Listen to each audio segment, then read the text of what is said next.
वज़ीर-ए-आज़म शहबाज शरीफ का मई के तीसरे हफ्ते में चीन का दौरा मुतवक्के। वज़ीर-ए-आज़म चीन की आला क़यादत से मुलाकातें करेंगे।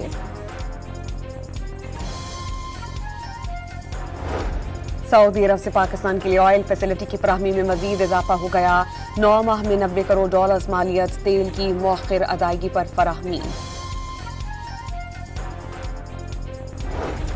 मार्का हक़ की फतह का 1 साल मुकम्मल होने पर GHQ में कल सुबह पुरवकार तकरीब का इनेकाद होगा। मेहमान ख़ुसूसी आर्मी चीफ और chief of defence forces field marshal Syed Asim Munir होंगे। एयर चीफ मार्शल और चीफ ऑफ नेवल स्टाफ भी तकरीब में शरीक होंगे।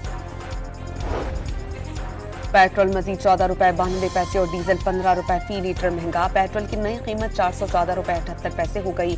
हाई स्पीड डीजल की ₹414.58 फी लीटर पर फरोख्त।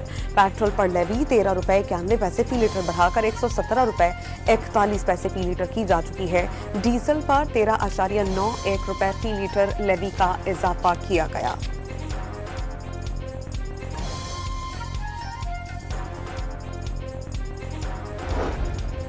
अवाम ने पेट्रोल और डीजल की कीमतों में इजाफा नाकाबिले बर्दाश्त करार दे दिया। Pakistan mini Mazda goods transporters का किरायों में 10% अज खुद इजाफे का ऐलान।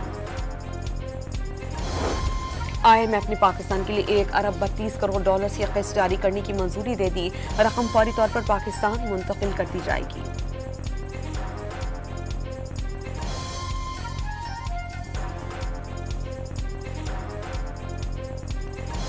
अमरीकी सदर ईरान से तजावीज़ पर जल्द जवाब तलब करने के लिए पुरउम्मीद। वाज़ेह किया कि ईरानी फौजी ताकत खत्म होगी। देखते हैं कि तेहरान अब क्या करता है। साफियों से बातचीत में एक बार फिर दुनिया भर में 8 जंगें रुकवाने का क्रेडिट ले लिया।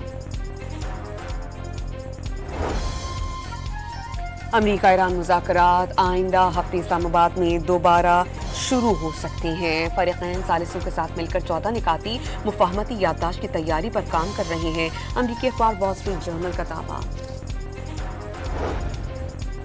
और ढाका टेस्ट में दूसरे रोज के अख्ताम पर पाकिस्तान ने 413 रन के जवाब में 1 विकेट पर 179 रन बना लिए। पाकिस्तान को बांग्लादेश की बढ़तरी खत्म करने के लिए मजीद 234 रन दरकार।